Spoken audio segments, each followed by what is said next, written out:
Obrigada, agradeço o convite, é um prazer estar aqui na CCJ. Eu falo na qualidade de membro da diretoria da Law Enforcement Against Prohibition, a LIP, e presidente do seu ramo brasileiro, Associação dos Agentes da Lei contra a Proibição, a LIP Brasil, aqui representada também pelo juiz José Henrique Torres e pelo coronel Biratã. A LIP é uma organização internacional sem fins lucrativos, criada para dar voz a policiais, juízes, promotores, agentes penitenciários, enfim, agentes da lei, que, vivenciando ou tendo vivenciado diretamente os danos causados pela política de guerra às drogas, falam claramente da necessidade de legalização e consequente regulação e controle da produção, do comércio e do consumo de todas as drogas.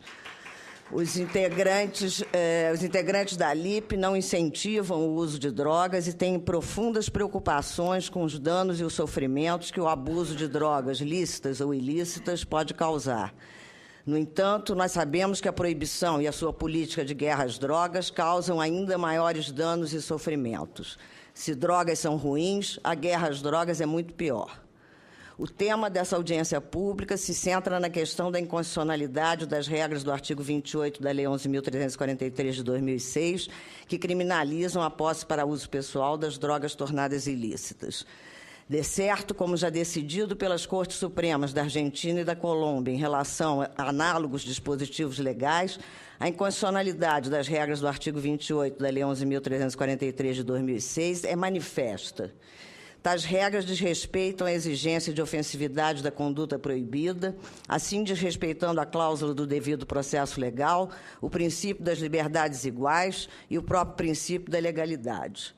A posse de drogas para uso pessoal é conduta que traz perigo tão somente para a própria saúde do indivíduo que a realiza, dizendo respeito, assim, unicamente às suas opções pessoais, à sua intimidade e à sua liberdade. Em uma democracia, o Estado não está autorizado a intervir em condutas desta natureza.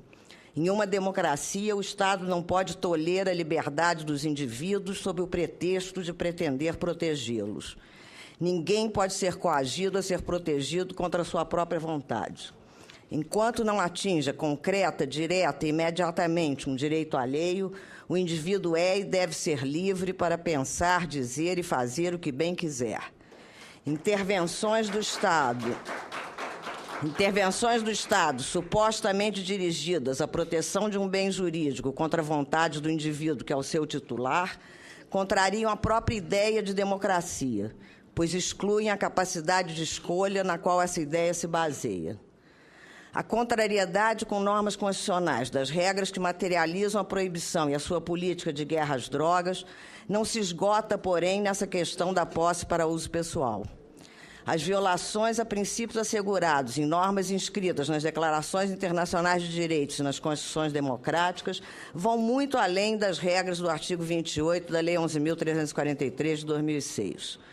Tais violações se fazem presentes em todas as regras criminalizadoras impostas não só na brasileira Lei 11.343, de 2006, como nas proibicionistas convenções da Organização das Nações Unidas e nas leis internas dos demais Estados nacionais nessa matéria. Tão ilegítima quanto a criminalização da posse para uso pessoal das drogas tornadas ilícitas é a criminalização da produção e do comércio dessas substâncias proibidas. Os dispositivos criminalizadores que institucionalizam a proibição e a sua política de guerra às drogas partem de uma distinção arbitrariamente feita entre substâncias psicoativas tornadas ilícitas, como a maconha, a cocaína ou a heroína, e outras substâncias da mesma natureza que permanecem lícitas, como o álcool, o tabaco, a cafeína, etc. Não há qualquer peculiaridade ou qualquer diferença relevante entre as arbitrariamente selecionadas drogas tornadas ilícitas e as demais drogas que permanecem lícitas. Todas são substâncias que provocam alterações no psiquismo, podendo gerar dependência e causar doenças físicas e mentais. Todas são potencialmente perigosas e viciantes. Todas são drogas.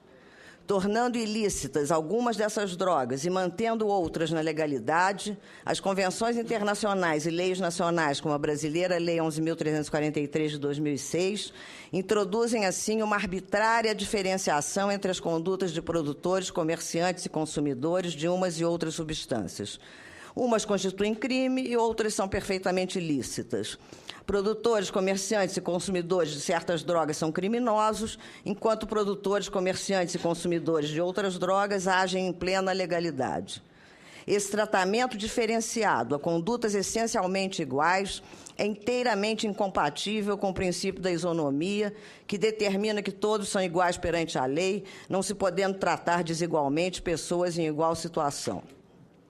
Além disso, a exigência de ofensividade da conduta proibida é igualmente desrespeitada pela criminalização da venda das arbitrariamente selecionadas drogas tornadas ilícitas para um adulto que quer comprá-las. Também nesse caso em que o responsável pela conduta age de acordo com a vontade do titular do bem jurídico, a intervenção do Estado não está autorizada.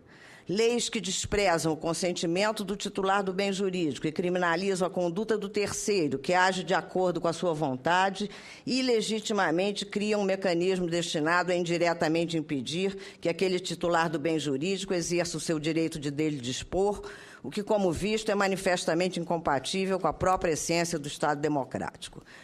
Acresce que essas ilegítimas regras criminalizadoras ainda se mostram inadequadas para atingir o fim declarado a que se propõem, isto é, a eliminação ou, pelo menos, a redução da disponibilidade das substâncias proibidas. O fracasso da proibição na consecução de tal fim é evidente.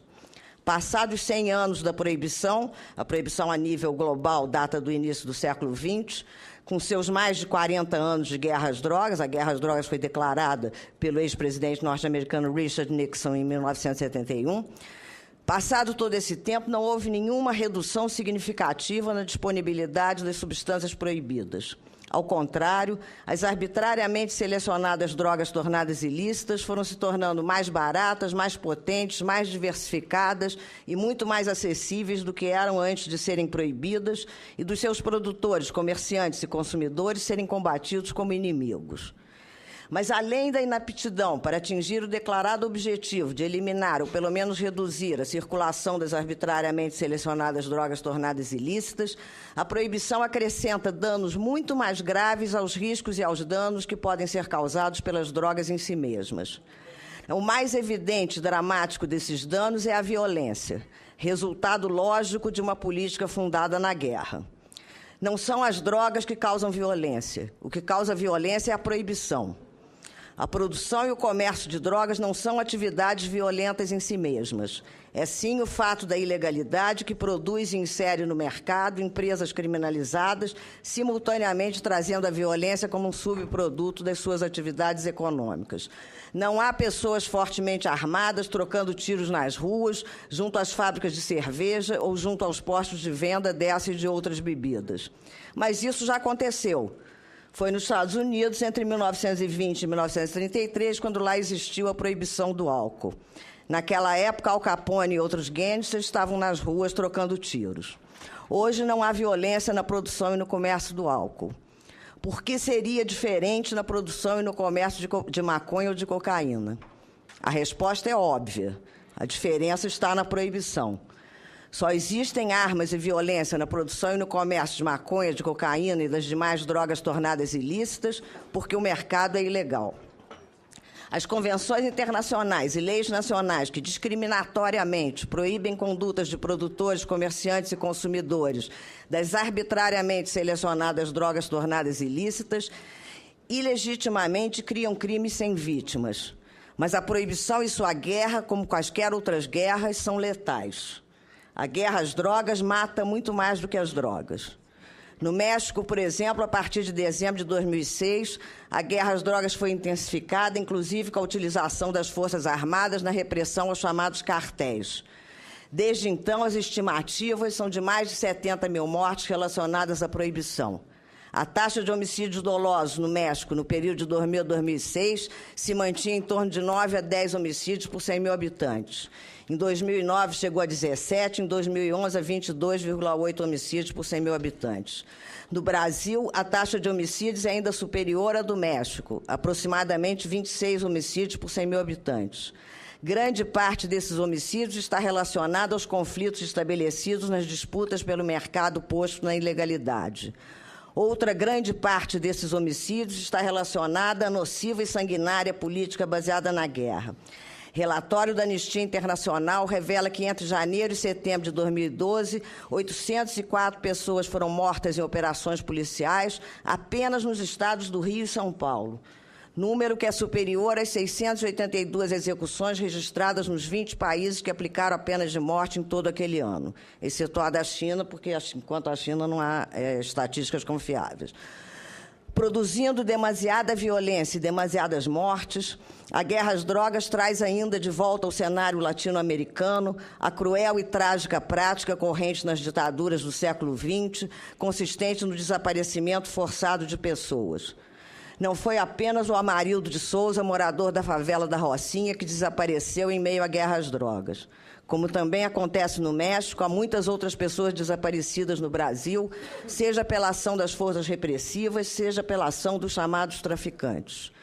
De um lado, policiais são autorizados, ensinados, adestrados e estimulados a praticar a violência contra os inimigos personificados nos traficantes.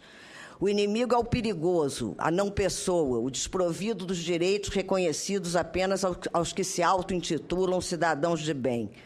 Como se espantar ou se indignar quando policiais cumprem o papel que lhes foi designado por esses cidadãos de bem. Quem atua em uma guerra, quem é encarregado de combater o inimigo, deve eliminá-lo. Jogados no fronte dessa insana guerra, policiais matam, mas também têm o seu sangue derramado. Do outro lado, os ditos inimigos desempenham esse papel que lhes foi reservado. Também são ensinados, adestrados e estimulados a serem cruéis, empunhando metralhadoras, fuzis, granadas e outros instrumentos mortíferos disponibilizados pela guerra incentivadora da corrida armamentista, matam e morrem envolvidos pela violência causada pela ilegalidade imposta ao mercado onde eles atuam. Além de provocar violência e mortes, ao tomar a irracional decisão de enfrentar um problema de saúde com o sistema penal, o Estado agrava esse próprio problema de saúde. A proibição causa maiores riscos e danos à mesma saúde que enganosamente anuncia pretender proteger. Ao entregar o mercado a agentes econômicos que, atuando na clandestinidade, não estão sujeitos a qualquer limitação reguladora das suas atividades. Ao impedir a fiscalização da qualidade das substâncias produzidas e comercializadas, ao estimular o consumo descuidado e não higiênico, ao dificultar a busca de assistência, ao construir preconceitos desinformadores e obstáculos às ações sanitárias, ao criar a atração do proibido, acabando por incentivar o consumo, especialmente por parte de adolescentes, ao provocar e ou agravar danos ambientais, revelando-se não só demonstradamente inadequadas para atingir o fim declarado a que se propõe, como ainda criando danos mais graves dos que o que anunciam pretender evitar, as regras das convenções da ONU e das legislações nacionais, como a brasileira Lei 11.343 de 2006, que discriminatoriamente criminalizam a produção, o comércio e o consumo das arbitrariamente selecionadas drogas tornadas ilícitas, ainda contrariam, assim, o postulado da proporcionalidade, mais uma vez violando a cláusula do devido processo legal. Não basta, portanto, discutir e apontar a manifesta inconstitucionalidade das regras do artigo 28 da Lei 11.343 de 2006. É preciso ir além.